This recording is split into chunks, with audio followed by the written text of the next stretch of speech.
Hey everybody, this is Aaron from Gigatitan here. We are continuing on our Heart Gold walkthrough, so let's go ahead and get started. So, this is the second part, and Professor Elm comes running out, he's like, "Can I have your number? Can I have your number? Can I have it?"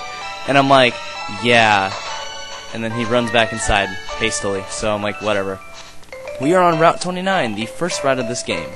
And Bolt and I are just, chilling around, and oh, we found our first wild Pokemon. Now, I've had a couple friends who actually ran into a shiny Sentret at the very beginning of the game, and had no Pokeballs to catch it. And I feel bad for you, but at least I ran into just to a normal Sentret, so that's good. Bolt uses Scratch. Sentret uses Scratch. What's going to happen next? Bolt uses Scratch. And then Sentret uses Scratch. This is going to be a close one. And then Bolt uses Scratch again and knocks out Sentret. So that was the easiest battle I've ever had. So Bolt gains 24 experience points, and that goes like half his entire bar. And so we're just, let me do a little time lapse here, skipping along, You can find your way, just, follow the Elvic Road. You don't see it? I do. And you just go to the top left of the route, and you should just, follow us, just walk around here, do some battles. We want to level up your starter a little bit. None of these guys really have anything useful to say. I mean, that guy's just like, "I'm waiting for Pokemon to appear at night."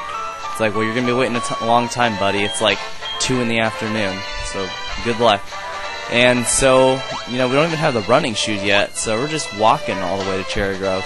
And we make it here, CherryGrove City. It's not really much of a city, though. It's more like a CherryGrove village. And some, old guy, jumps me, and I'm like, "Whoa, what do you want?" And he's like, "I'm just going to give you a tour." And "Oh, sorry, forgot you're not wearing your running shoes. You don't have the ability to run." I'm like, "Okay." So, shows me this is the Pokemon Center. That's where you get healed for free, which makes no sense. I guess, nationalized healthcare. So, there's the Mart. Route 30's out that way. You can go out there. Mr. Pokemon's house out there. I'm like, well, that's where I need to go. So will you leave me alone? And so this guy's like, "Hey, that's the ocean." I'm like, "I'm aware of that." That guy out there gives you the, what is it? Mystic water? I think so. That's the guy out there on the island, just chilling there all day. Must be kind of a nice life. And he's like, "Here's some, running shoes." At first he said that they were his, and then I was about to throw up, but then I'm like, "Oh, wait, no, they're not." So now we can run, because he gave us shoes that allow our feet to run. Otherwise, because normally we walk around wearing giant iron chains. So, running shoes are a nice change of pace. Get it? Now, we go to the Pokemon Center, and we're just going to go heal. Totodile, get in your ball, jump on there, and heal up. Government healthcare, it's a beautiful thing. I don't even have to pay. I'm just, in and out.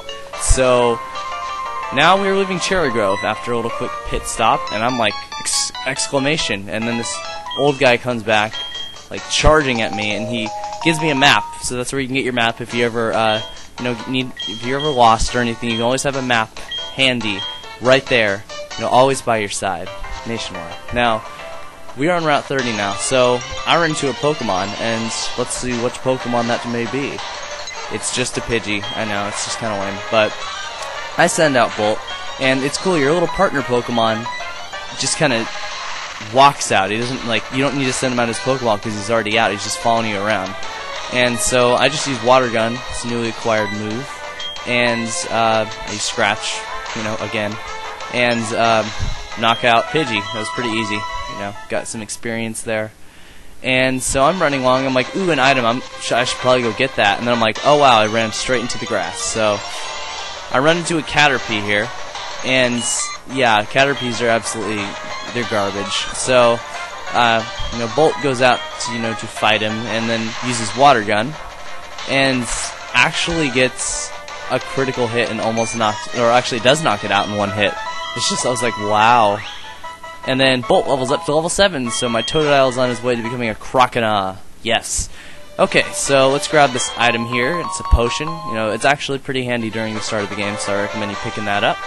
And so let's go ahead and run around. There's not any trainers here either. Everyone's just noticing my fashionable new sneakers. They're like, wow, I'm such a loser. I'm walking around in iron chains, and you have these nice regular shoes. Why don't they just go barefoot? Oh wait, They're locked iron chains. My bad. So everyone in this world's a convict. So we get the Apricorn box. I don't know if that's how it was in the original Gold and Silver. I went and talked to him for some reason because I felt the need to. And so we're outside now. Look, what's that? Oh, it's an Apricorn tree. How handy. Right next to the house. Just as if like it's a tutorial or something. Oh wait, it is. Now, we're going to go ahead and just charge up through this route, you know, avoiding as much grass as possible. You can snag a little antidote there. It can heal you of poison later if you need it. And so we're just charging up the route. You just run up to the top of the route, and it's a dead, you know, it's not a through route. It goes only so far. Actually, no, it goes farther, but you can't get there yet because you're dumb. And so you make it to Mr. Pokemon's house, if you've been following this, and you get a mystery egg. It's a mystery.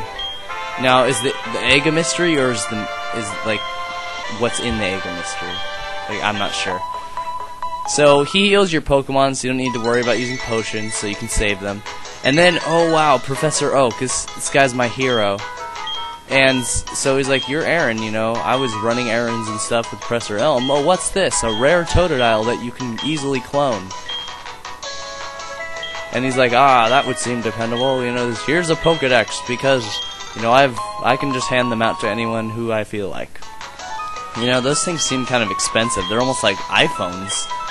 Except, no, that was the, it's like, no, it's not like, that's like the Pokegear. That's an iPhone. This thing is just like, I don't know, flip phone or some other junk. So, time-lapse, this was recorded later that day, and so it is nighttime now. And Professor Elm's like, yo, what's up, home slice, how it be? And he's like, it's a disaster, something happened, it's terrible, and then he hangs up because he just got stabbed. No, he didn't get stabbed, he just, you know, bad connection. Probably had some crappy phone. So, you know, I get a pink Apricorn, so I'm like, whoa, Apricorn, I don't know. I really don't care. For all you know, it's a PNK Apricorn. And so I run into a Pokemon, so let's go ahead and, instead of skipping, let's see what we see. Let's see what we see. So we have a Hoot Hoot here, and as you can tell, you know, at nighttime, different Pokemon appear, and it's compared to the other games that have the night feature, you know, that would only be, you know, the 4th generation. The Pokemon that appear at night are like, it's like a huge different variety compared to the day. I mean, it really is like huge difference because like there really are a lot more diverse at night. You know, between night and day, it's a lot more diverse in this game. So that's kind of a neat thing that they have that I enjoyed about Gold and Silver. That the original is just that there's a lot of unique Pokemon you find at night, and as well as day. So we run down. We're back at CherryGrove. So I'm like just cruising along, just checking the mailbox. You know, maybe I can get someone's credit card info, but no luck. I'm like, what? I'm like, so this bub just walks up to me and he's like, you got a Pokemon at the lab. What a waste. It's a Pokemon's not good for a wimp like you. Know what I'm saying? I'll show you what I mean. Cool. And so this like bub just comes up to me and he's like, what? Like I don't even know. I'm just so flustered. I just want to beat this guy. And so I send in Bolt. This is my only Pokemon. I'm gonna beat up his little stupid dinosaur with a leaf on its head, Chikorita. And so I go for a Leer just so I can lower its power, you know, its defense power a little bit. And they go for a Growl, which basically means that, you know, that was just totally worthless. Except that they have lower defense, and I only have lower attack, and I don't have lower defense, so they didn't really do much. They can't do much to me. And besides, I'm 3 levels higher than them. It's like almost like cheating. And I can't even use any grass type attacks yet, so it really is pointless. He's like, humph, you're doing okay for someone weak. I'm like, I don't know, like, yeah, I guess I am. I guess I am doing okay.